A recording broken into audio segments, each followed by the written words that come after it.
Hello students, how are you. उम्मीद है आप सब ठीक होंगे। आज का जो हमारा टॉपिक है वो है branches of chemistry. 9th class में हमने इससे पहले जो केमिस्ट्री की डिफिनीशन थी उसको डिस्कस किया था पहले लेक्चर में। आज हमारा दूसरा लेक्चर है। 9th क्लास का जो पहला चैप्टर है फंडामेंटल ऑफ केमिस्ट्री, उसमें हम टॉपिक को डिस्कस कर रहे हैं branches of chemistry. Class 9 chapter number 1। आया हमारे पास फिजिकल केमिस्ट्री होती क्या है, तो हमने इधर डिफिनीशन लिखी हुई है कि what is the physical chemistry. तो इसको हम कहते हैं कि the branch of chemistry which deals with the study of relationship between physical property and composition of substances. Chemistry की वो ब्रांच जिसमें हम स्टडी करते हैं रिलेशनशिप को किसके दरमियान, physical property and the composition of substances. Chemistry की वो ब्रांच जिसमें हम सब्सटेंसेस की कंपोजिशन और सब्सटेंसेस की जो फिजिकल प्रॉपर्टीज होती हैं उसके दरमियान जो ताल्लुक है यानी रिलेशनशिप, जब उसको हम डिस्कस करेंगे या पढ़ेंगे या मुतालिया करेंगे उसे हम कहेंगे फिजिकल केमिस्ट्री। तो पहले जान लेते हैं कि कंपोजिशन ऑफ सब्सटेंसेस क्या होगा। जो डिफिनीशन ऑफ केमिस्ट्री किसी ने अगर नहीं देखी तो इसी वीडियो में मैं जो लिंक है वो डिस्क्रिप्शन में दे दूंगा, उसको आप क्लिक करके पहले डिफिनीशन को देख ले, उधर आपको पता लग जाए कंपोजिशन ऑफ सब्सटेंसेस क्या है। तो इधर भी थोड़ा सा डिस्कस कर लेते हैं कि कंपोजिशन ऑफ सब्सटेंसेस क्या होता है हमारे पास। तो उधर हमने डिफिनीशन लिखा था कि कंपोजिशन का मतलब है the ratio of particles in a matter, यानी मादे में जर्रात की रेशो को हम कंपोजिशन कहते हैं, बनावट कहते हैं। दो चीजें हम कंपोजिशन में देखते हैं, पहला कि ये जो सब्सटेंस है किन चीजों से बना है और उन चीजों की मिकदार क्या है, तो वही कहलाएगी हमारे पास कंपोजिशन। मिसाल के तौर पर आपके पास एग्जांपल हम लेते हैं तब आपको समझ आ जाएगा। एग्जांपल हमारे पास है वाटर, ये एक सब्सटेंस है। अब हम इसकी कंपोजिशन देख रहे हैं, तो कंपोजिशन में सबसे जो पहली बात है वो है हमारे पास कि सब्सटेंस किन चीजों से बना हुआ है। तो इसको देख लो, इस वाटर को, एक ऑक्सीजन और हाइड्रोजन, ये सब्सटेंस दो चीजों से बना हुआ है, एक है हाइड्रोजन और दूसरा हमारे पास है ऑक्सीजन। अब हम इसकी फिजिकल प्रॉपर्टी पढ़ते हैं। फिजिकल प्रॉपर्टी मैंने डिफिनीशन में डिस्कस किया है। फिजिकल प्रॉपर्टी मिसाल के तौर पर किसी कंपाउंड का या किसी सब्सटेंस का आप देखते हो मेल्टिंग पॉइंट या बॉइलिंग पॉइंट, इसका मतलब होता है कि आप इस सब्सटेंस की फिजिकल प्रॉपर्टी देख रहे हो। मिसाल के तौर पर आपके पास जो H2O है, ठीक है, इसका जो मेल्टिंग पॉइंट है, m.p का मेरा मतलब है मेल्टिंग पॉइंट। इसका जो मेल्टिंग पॉइंट होता है वो होता है 0 सेल्सियस या 0 सेंटीग्रेड, और इसका जो बॉइलिंग पॉइंट है वो हमारे पास होता है 100 सेल्सियस वाटर का। ये इसकी फिजिकल प्रॉपर्टी है। ये सब्सटेंसेस की जो फिजिकल प्रॉपर्टी है ये डिपेंड करती है कंपोजिशन के ऊपर, इसकी बनावट कैसी है। अब दूसरा एग्जांपल हम लेते हैं तो थोड़ा सा कंपेयर करके उसको हम फिर एक्सप्लेन कर देंगे या आपको समझ आ जाएगी फिजिकल केमिस्ट्री। दूसरा एग्जांपल हम लेते हैं NaCl, जो आपके पास नमक है। इसका कंपोजिशन हमारे पास क्या होता है, ये दो चीजों से बना हुआ है। एक है हमारे पास Na को हम कहते हैं सोडियम, और दूसरा है हमारे पास क्लोरीन, Cl, क्लोरीन। ठीक है, ये जो सब्सटेंस है दो चीजों से बना है, सोडियम और क्लोरीन से। अब इसकी हम देखते हैं, इसकी जो रेशो है वो है 1:1 और इसकी रेशो है 2:1। दो चीजें हमने कंपोजिशन में देख ली, किन चीजों से बना हुआ है, इसकी रेशो क्या है। अब ये जो सब्सटेंस है हमारे पास नमक, ठीक है, इसकी फिजिकल प्रॉपर्टी कौन कौन सी है हमारे पास। इसका जो मेल्टिंग पॉइंट है, ठीक है, वो हमारे पास, और दूसरा है इसका बॉइलिंग पॉइंट, वो हम देखेंगे। अब इसका जो मेल्टिंग पॉइंट है वो है 801 सेल्सियस और इसका जो बॉइलिंग पॉइंट है वो है 1465 सेल्सियस। अब देख लो ये जो दो सब्सटेंसेस है, दोनों ही चीजें ना, वाटर और NaCl, दोनों ही चीजें हैं, लेकिन इसका जो मेल्टिंग और बॉइलिंग पॉइंट है दोनों का, यानी दोनों का जो फिजिकल प्रॉपर्टीज है वो डिफरेंट है। क्यों? क्योंकि इनका कंपोजिशन डिफरेंट है। वजह ये है, तो हमारे पास ये जो फिजिकल प्रॉपर्टीज होती है ये कंपोजिशन के ऊपर डिपेंड करती है कि किन चीजों से ये चीज बना हुआ है और इसकी रेशो क्या है। जब हमारे पास कंपोजिशन डिफरेंट होगा, इसकी फिजिकल प्रॉपर्टी भी डिफरेंट होगी, और हमारे पास कंपोजिशन और इस फिजिकल प्रॉपर्टीज के दरमियान जो रिलेशनशिप है, ये जो ताल्लुक है, इसको हम कहते हैं फिजिकल केमिस्ट्री। इसके बाद हम पढ़ेंगे ऑर्गेनिक केमिस्ट्री। क्या आया? ऑर्गेनिक केमिस्ट्री क्या है, तो उसे भी देख लेते हैं। अब हम पढ़ेंगे ऑर्गेनिक केमिस्ट्री। ऑर्गेनिक का जो ये पहला लफ्ज है, ऑर्गेनिक का मतलब होता है लाइफ। क्या मतलब होता है? लाइफ। ऑर्गेनिक का ये जो लफ्ज है ये निकला हुआ है हमारे पास ऑर्गेनिज्म से। किस चीज से? ऑर्गेनिज्म से। ऑर्गेनिज्म, लिविंग ऑर्गेनिज्म में दो चीजें आती हैं, एक को हम कहते हैं एनिमल्स और दूसरा होता है हमारे पास प्लांट्स। ठीक है।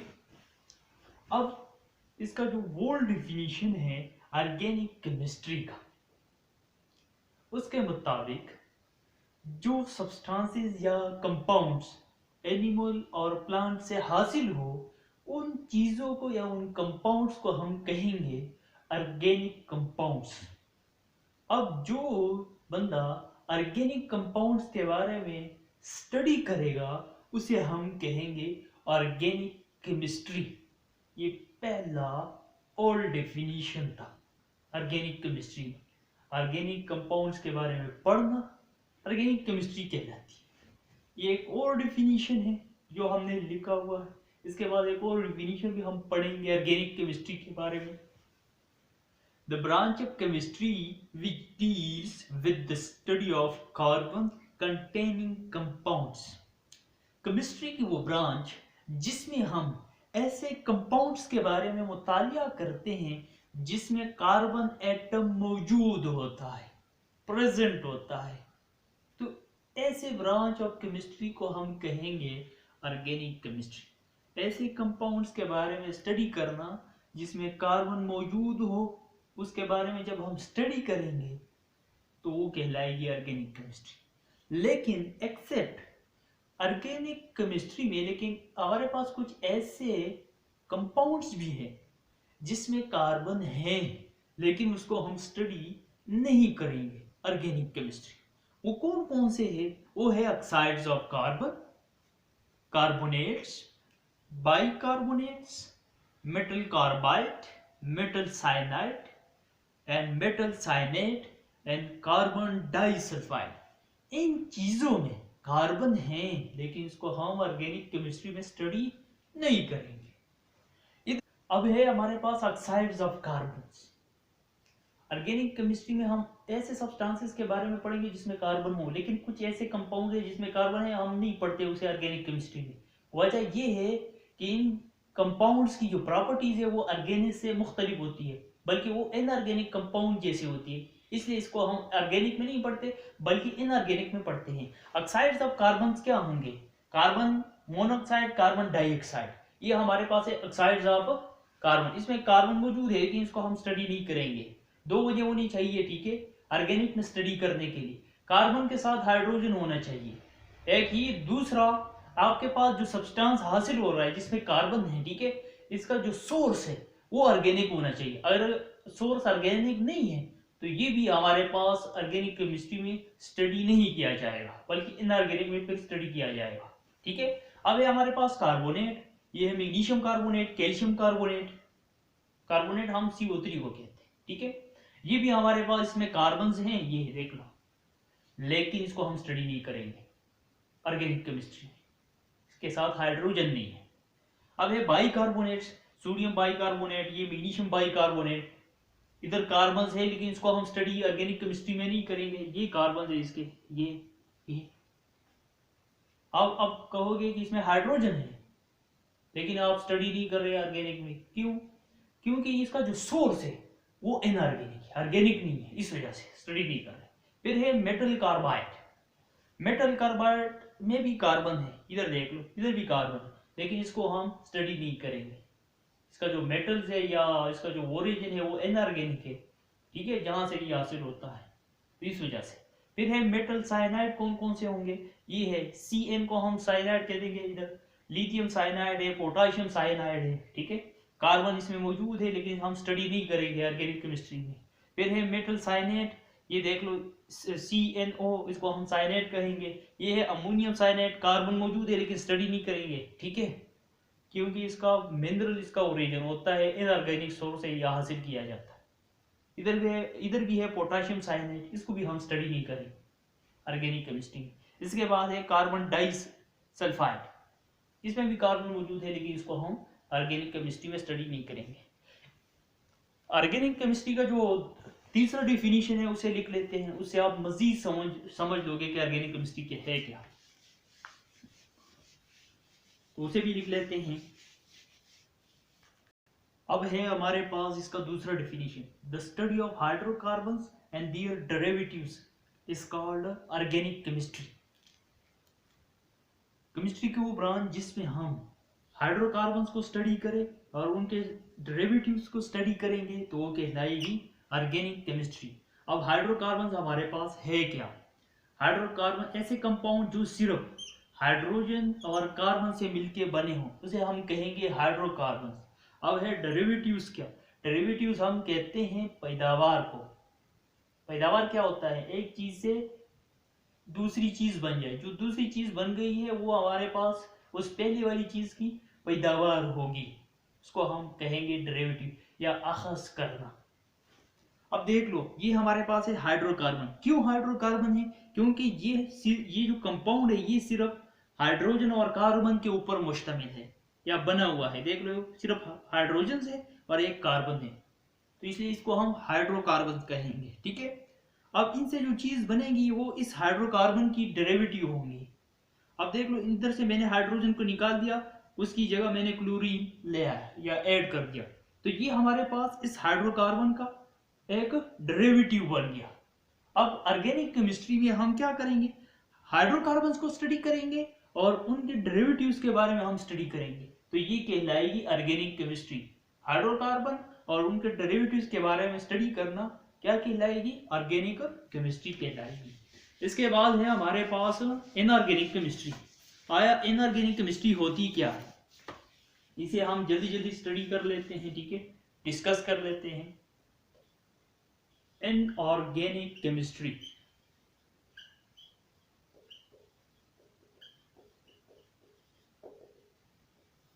पहले लफ्ज को देख लो, इनऑर्गेनिक यानी ऐसी केमिस्ट्री जिसमें हम ऑर्गेनिक सब्सटेंसेस के बारे में स्टडी नहीं करेंगे, उसे हम कहेंगे इनऑर्गेनिक, ठीक है। अब देख लो, हम लिखते हैं the branch of chemistry which deals with the study of all elements except all elements and their compounds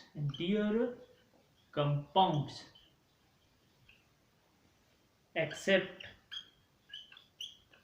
hydrocarbons called inorganic chemistry.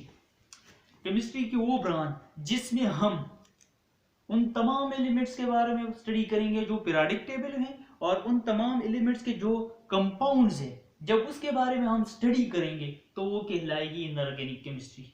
तमाम एलिमेंट्स और उन तमाम एलिमेंट्स के जो कंपाउंड्स बनते हैं उसके बारे में जब आप स्टडी करोगे तो वो कहलाएगी इनऑर्गेनिक केमिस्ट्री। लेकिन इसमें हम एक चीज को सिर्फ डिस्कस नहीं करेंगे, स्टडी नहीं करेंगे, वो है हाइड्रोकार्बन। और हाइड्रोकार्बन को हम स्टडी करेंगे ऑर्गेनिक में। ठीक है, अब हमारे पास तमाम एलिमेंट और उसके कंपाउंड्स है। हमारा मतलब क्या है, इसका एग्जांपल ले लो। हमारे पास एलिमेंट हमारे पास मिसाल के तौर पर है Na यानी सोडियम, और इसका कंपाउंड क्या बनेगा, तो इसका कंपाउंड वेल नोन है, आपको पता है, वो है सोडियम क्लोराइड।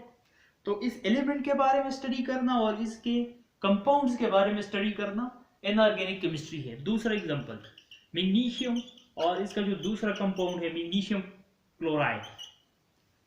मैग्नीशियम के बारे में पढ़ना और उनके क्लोराइड यानी उनके कंपाउंड्स के बारे में पढ़ना क्या है, इनऑर्गेनिक केमिस्ट्री। तो आज के लेक्चर में, लेक्चर नंबर 2 में हमने सिर्फ 3 ब्रांचेस को डिस्कस किया है। अगले लेक्चर में हम जितने भी ब्रांचेस है उसको डिस्कस करेंगे। आज तक